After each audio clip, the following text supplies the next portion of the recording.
ನಮಸ್ಕಾರ. ಇವತ್ತು ಯಾವ ಟಾಪಿಕ್ ಬಗ್ಗೆ ಮಾತಾಡ್ತಿದೀವಪ್ಪ ಅಂತ ಹೇಳಿದ್ರೆ, ದ ಸೈಕಾಲಜಿ ಆಫ್ ಮನಿ. ಯಾರಿಗೆ ದುಡ್ಡು ಬೇಡ ಹೇಳಿ? ಎಲ್ರಿಗೂ ದುಡ್ಡು ಬೇಕು. ಕೆಲವು ಸತಿ ದುಡ್ಡು ಅಧಿಕಾರವನ್ನ ಕೊಡುತ್ತೆ. ನಮ್ಮ ಲೈಫಲ್ಲಿ ಫ್ರೀಡಮ್ ಅನ್ನ ಕೊಡುತ್ತೆ. ನಮ್ಮ ಲೈಫಲ್ಲಿ ಹಲವಾರು ಚಾಯ್ಸ್ಗಳನ್ನ ಕೊಡುತ್ತೆ. ನಮ್ಮ ಎಲ್ಲ ಕನಸನ್ನ ನನಸು ಮಾಡೋ ಶಕ್ತಿ ಹಣಕ್ಕಿದೆ. ಆದ್ರೆ ಕೆಲವೊಮ್ಮೆ ನಮಗೆ ಹಣ ದುಡಿಯೋದೇ ತುಂಬಾ ಕಷ್ಟ ಆಗುತ್ತೆ. ದುಡಿದ್ರೂ ಅದನ್ನ ಸೇವ್ ಮಾಡ್ಲಿಕ್ಕೆ ಆಗ್ತಾ ಇರಲ್ಲ. ಯಾಕೆ? ನನಗೂ ಕೊಲಿಗೂ ಒಂದೇ ಸಂಬಳ ಇರುತ್ತೆ. ಆದ್ರೆ ಆತ ಅಥವಾ ಆಕೆ ಇಷ್ಟೊಂದು ಸೇವ್ ಮಾಡ್ತಾರೆ, ಇನ್ವೆಸ್ಟ್ ಮಾಡ್ತಾರೆ, ಟ್ರಾವೆಲ್ ಮಾಡ್ತಾರೆ, ಅವ್ರ ಮೇಲೆ ಅವ್ರು ಖರ್ಚು ಕೂಡ ಮಾಡ್ಕೋತಾರೆ. ಆದ್ರೆ ನಮ್ಗೆ ಯಾಕೆ ದುಡ್ಡು ನಿಲ್ತಾ ಇಲ್ಲ ಅಂತ ಹೇಳಿದ್ರೆ, ಇದು ನಿಮ್ಮ ಸೈಕಾಲಜಿ ಆಫ್ ಮನಿ. ನೋಡಿ, ಮುಂಚೆಯಿಂದನೂ ನೋಡ್ತಾ ಇದ್ದೀರಾ. ಒಂದು ಸಿನಿಮಾದಲ್ಲಿ ತಗೊಳ್ಳಿ, ಒಬ್ಬ ವಿಲನ್ ಇರ್ತಾನೆ. ಅವನಿಗೊಂದು 4-5 ಕಾರ್ ಇರುತ್ತೆ. ಅವನ ಸುತ್ತಮುತ್ತ ಜನ ಇರ್ತಾರೆ. ಅವನ ಹತ್ರ ಹೆಚ್ಚಾಗಿ ಹಣ ಇರುತ್ತೆ. ಒಬ್ಬ ಹೀರೋ ಇರ್ತಾನೆ. ಅವನು ತುಂಬಾ ಕಷ್ಟಪಟ್ಟು ದುಡಿತಾ ಇರ್ತಾನೆ. ಯಾವುದೋ ಒಂದು ಬಡವ ಕುಟುಂಬದಲ್ಲಿ ಹುಟ್ಟಿರ್ತಾನೆ. ಹೀಗೆ ಮುಂಚೆಯಿಂದ ನಮಗೆ ದುಡ್ಡಿರೋರೆಲ್ಲ ಈವಿಲ್, ಹಣ ಇರೋರೆಲ್ಲ ಕೆಟ್ಟವರು, ಹಣವಂತರೆಲ್ಲ ದುರಹಂಕಾರರು. ಹೀಗೆ ಹಣದ ಬಗ್ಗೆ ಇಷ್ಟೊಂದು ನಂಬಿಕೆಗಳಿರುತ್ತೆ, ಅಪನಂಬಿಕೆಗಳಿರುತ್ತೆ. ನೋಡಿ, ಈಗ ನಾನು ನಿಮ್ ಜೊತೆ ಫ್ರೆಂಡ್ ಆಗಿರ್ಬೇಕು ಅಂತ ಹೇಳಿದ್ರೆ, ನಿಮ್ಗೆ ನನ್ನ ಮೇಲೆ ಒಂದು ಒಳ್ಳೆಯ ಭಾವನೆ ಇರಬೇಕು, ಒಳ್ಳೆಯ ಫೀಲಿಂಗ್ ಇರಬೇಕು. ಯಾವಾಗಾದ್ರೂ ನೀವು ನನ್ನ ಬೈಕೋತಾ ಇದ್ರೆ, ಕೆಟ್ಟ ಫೀಲಿಂಗ್ ಇದ್ರೆ, ನನಗೆ ನಿಮ್ ಜೊತೆ ಇರ್ಬೇಕು ಅಂತ ಅನ್ಸತ್ತಾ? ಇಲ್ಲ. ಹಾಗೆ ದುಡ್ಡನ್ನ ನಾವು ಈವಿಲ್ ಅಂತ ಕನ್ಸಿಡರ್ ಮಾಡೋದು, ದುಡ್ಡಿದ್ದವರೆಲ್ಲ ಕೆಟ್ಟವರು, ದುಡ್ಡಿರೋರು ದುರಾಂಕಾರಿಗಳು, ಹೀಗೆ ದುಡ್ಡ ಬಗ್ಗೆ ನಾವು ಕೆಟ್ಟ ಇಂಪ್ರೆಷನ್ ಇಟ್ಕೊಂಡಿದ್ರೆ ದುಡ್ಡು ನಮ್ಮ ಹತ್ರ ಬರ್ಲಿಕ್ಕೆ ಸಾಧ್ಯನಾ? ಖಂಡಿತ ಇಲ್ಲ. ನೋಡಿ, ಕೆಲವು ಸತಿ ನಾವ್ ಏನ್ಕೋತೀವಿ, ದುಡ್ಡು ದುಡಿಯೋದು ತುಂಬಾ ಕಷ್ಟ, ತುಂಬಾ ಕಷ್ಟ, ತುಂಬಾ ಕಷ್ಟ ಅಂತ ಸಬ್ ಕಾನ್ಶಿಯಸ್ಲಿ ಆ ಬಿಲೀಫ್ ಅನ್ನ ಪ್ರೋಗ್ರಾಮ್ ಮಾಡ್ಕೊಂಡ್ಬಿಟ್ಟಿರ್ತೀವಿ. ಹಾಗಾಗಿ ಅದನ್ನ ಪರಿಗಣಿಸಿ ನಾವೇನ್ ಮಾಡ್ತಿರ್ತೀವಿ, ಕಷ್ಟಪಟ್ಟು ದುಡಿಬೇಕು ಅಂತ ಹೀಗೆ ಹೇಳ್ಕೊಂಡು ಆ ಆ ಮೈಂಡ್ ಸೆಟ್ ಇಂದ ನಾವು ಆಚೆನೆ ಬಂದಿರಲ್ಲ. ಇದರಿಂದ ಆಚೆ ಬಂದಿಲ್ದಾದಾಗ ಪ್ರತಿ ಸತಿ ನಮ್ಗೆ ಏನನ್ಸುತ್ತೆ, ಹಣ ನೋಡಿದಾಗ ಕಷ್ಟಪಟ್ಟು ದುಡಿಬೇಕಪ್ಪ ಅಂತ ಹೇಳ್ಕೊಂಡು ದುಡಿಯೋದು ತುಂಬಾ ಕಷ್ಟ ಅಂತ ಅನ್ಕೊಂಡ್ಬಿಟ್ಟಿರ್ತೀವಿ. ಆದ್ರೆ ಯಾವಾಗ money comes to me easily, effortlessly ಅಂತ ನಾವು ರೀಪ್ರೋಗ್ರಾಮ್ ಮಾಡ್ತೀವೋ, ಆಗ ಹಣ ನಮ್ಗೆ ತುಂಬಾನೇ ಸುಲಭವಾಗಿ ಬರ್ಲಿಕ್ಕೆ ಶುರು ಆಗುತ್ತೆ. ಅದಲ್ಲದೆ ಕ್ರಾನಿಕ್ ಸೇವರ್ಸ್ ಆಗ್ಬಿಡ್ತೀವಿ. ಏನಂತ ಹೇಳಿದ್ರೆ, ಏನೋ ಒಂದು ನನ್ನ ಲೈಫಲ್ಲಿ ಆಗ್ಬಾರ್ದು ಘಟನೆ ಆಗುತ್ತೆ, ಅದಕ್ಕಾಗಿ ನಾನು ಹಣವನ್ನ ಸೇವ್ ಮಾಡಬೇಕು. ಎಲ್ಲೋ ಒಂದು ಕೆಟ್ಟ ಘಟನೆ ಆದ್ರೆ ನನಗೆಲ್ಲೋ ಒಂದು ಅನಾರೋಗ್ಯ ತಪ್ಪಿಬಿಡ್ತೀನೇನೋ, ಅಥವಾ ಏನೋ ಒಂದು ಹೆಚ್ಚು ಕಮ್ಮಿ ಆಗ್ಬಿಡುತ್ತೆ, ಹಣ ಸೇವ್ ಮಾಡ್ಬೇಕು ಅಂತ ಅನ್ಕೋತಾ ಇರ್ತೀವಿ. ಕೊನೆಗೆ ಆ ಎಲ್ಲ ದುಡ್ದ ಹಣವನ್ನ ಆರೋಗ್ಯದ ಮೇಲೆ ಖರ್ಚು ಮಾಡ್ತಾ ಹೋಗ್ತೀವಿ. ಕೆಲವು ಸತಿ ಹಣ ದುಡಿಬೇಕು ಅನ್ನೋ ಒಂದು ಗುರಿಯಲ್ಲಿ ಏನ್ ಮಾಡ್ತೀವಿ, ನಮ್ಮ ಆರೋಗ್ಯವನ್ನ ನಿರ್ಲಕ್ಷಿಸ್ಕೊಂಡ್ಬಿಡ್ತೀವಿ. ಸರಿಯಾದ ಟೈಮಿಗೆ ಮನೆಗೆ ಬಂದು ಊಟ ಮಾಡ್ತಾ ಇರಲ್ಲ, ನಿದ್ದೆ ಮಾಡ್ತಾ ಇರಲ್ಲ, ಒಂದು ಲೀಜರ್ ತಗೊಳ್ತಾ ಇರಲ್ಲ, ಬ್ರೇಕ್ ತಗೊಳ್ತಾ ಇರಲ್ಲ.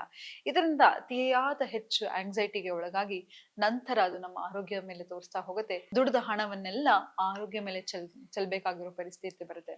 ಹಾಗಾಗಿ ಮೊದಲನೇದಾಗಿ ಹಣದ ಮೇಲೆ ಇರ್ತಕ್ಕಂತಹ ನಂಬಿಕೆ, ಫೀಲಿಂಗ್ ಅನ್ನ ಬದಲಾವಣೆ ಮಾಡ್ಕೋತಾ ಹೋಗಿ. Money is easy to earn. Money grows on trees. The more I spend, the more I earn. ಹೀಗೆ ಅಫರ್ಮೇಶನ್ಗಳನ್ನ ಹೇಳ್ಕೊತಾ ಹೋಗಿ. ನಂತರ ನಾನು ಯಾವತ್ತೂ ಸೇವ್ ಯಾಕೆ ಮಾಡ್ಬೇಕಪ್ಪ ಅಂತ ಹೇಳಿದ್ರೆ, ಇನ್ವೆಸ್ಟ್ ಮಾಡಬೇಕು ಅಂತ ಸೇವ್ ಮಾಡಿ. ಏನೋ ಕೆಟ್ಟ ಪರಿಸ್ಥಿತಿ ಬರುತ್ತೆ ಅಂತ ಹೇಳಿದ್ರೆ ಸಬ್ ಕಾನ್ಶಿಯಸ್ಲಿ ನೀವು ಆ ಕೆಟ್ಟ ಪರಿಸ್ಥಿತಿಯನ್ನ ವೆಲ್ಕಮ್ ಮಾಡ್ತಾ ಇದ್ದೀರಾ. ಮತ್ತೆ strongest form of wealth magnet ಏನ್ ಗೊತ್ತಾ?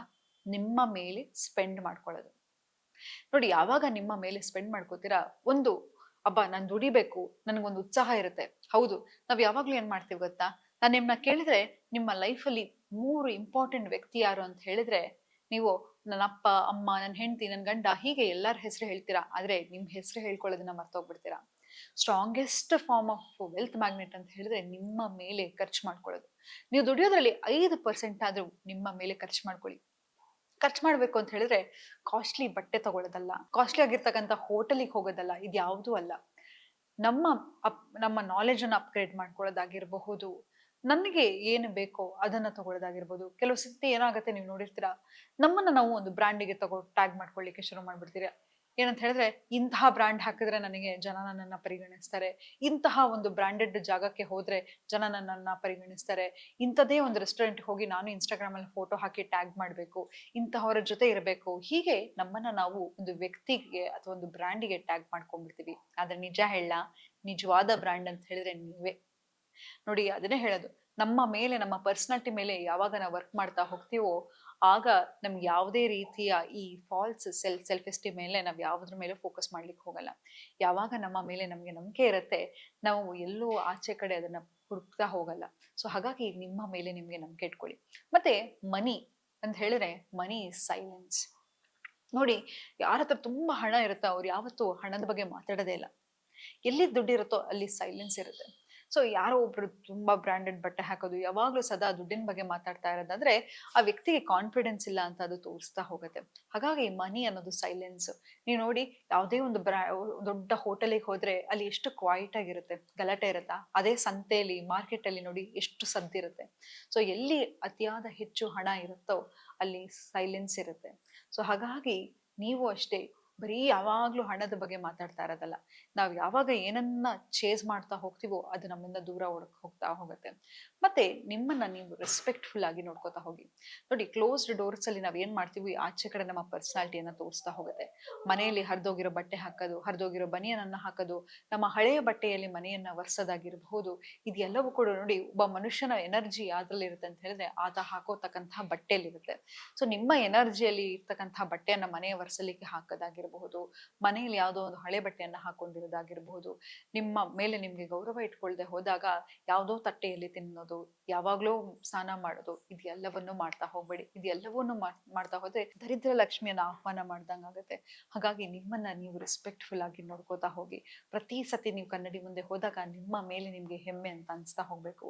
ಇದೆಲ್ಲವನ್ನು ಮಾಡ್ತಾ ಹೋದಾಗ ಖಂಡಿತವಾಗ್ಲೂ ನಿಮ್ಮ ಮನಿ ಬಿಲೀಫ್ ಚೇಂಜ್ ಆಗ್ತಾ ಹೋಗುತ್ತೆ.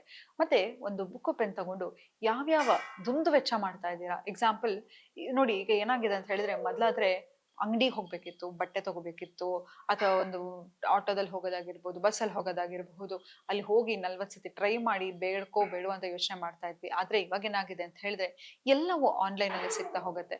ಅದು ಬೇಕಾ ಬೇಡವೋ ನಾವ್ ಎಲ್ಲವನ್ನು ಇಂಪಲ್ಸಿವ್ ಆಗಿ ತಗೊಳ್ಳಿಕ್ಕೆ ಶುರು ಮಾಡ್ತೀವಿ. ಹಾಗಾಗಿ ಏನು ನಿಮ್ಗೆ ಯಾವ್ದ್ಯಾವ್ದು ಬೇಡದೇ ಇರತಕ್ಕಂಥ ಯಾವ್ದ್ಯಾವ್ದು ಹಣಕ್ಕೆ ನೀವು ಲಯಬಿಲಿಟಿ ಅಂತ ಹೇಳಿದ್ರೆ ಯಾವ್ದ್ಯಾವ್ದು ದುಂದು ವೆಚ್ಚಗಳನ್ನ ಮಾಡಿರ್ತೀರೋ ಅದನ್ನೆಲ್ಲ ಮತ್ತೆ ಪರಿಗಣಿಸ್ತಾ ಹೋಗಿ. ಸೊ ಹೀಗೆಲ್ಲವನ್ನ ಮಾಡ್ತಾ ಹೋದ್ರೆ ಸಬ್ ಕಾನ್ಶಿಯಸ್ಲಿ ನಿಮ್ಮ ಮನಿ ಬಿಲೀಫು ಬದಲಾವಣೆ ಆಗ್ತಾ ಹೋಗುತ್ತೆ. ನೀವು ಹೆಚ್ಚಾಗಿ ಹಣವನ್ನ ಸಂಪಾದನೆ ಮಾಡ್ತಾ ಹೋಗ್ತೀರಾ. ನಿಮ್ಮ ಮೇಲೆ ನೀವು ಖರ್ಚು ಮಾಡ್ಕೊಳ್ಳೋದಕ್ಕೆ ಶುರು ಮಾಡಿ ಯಾವುದು ನಿಮ್ಗೆ ವ್ಯಾಲ್ಯೂ ತರತ್ತೆ ಅಂತಹ ಇನ್ವೆಸ್ಟ್ ಗಳನ್ನ ಮಾಡ್ತಾ ಹೋಗಿ ಅಂತ ಹೇಳ್ತಾ ಇವತ್ತಿನ ಸಂಚಿಕೆಯನ್ನ ನಾನು ಮುಕ್ತಾಯಗೊಳಿಸ್ತಿದ್ದೀನಿ. ಧನ್ಯವಾದಗಳು.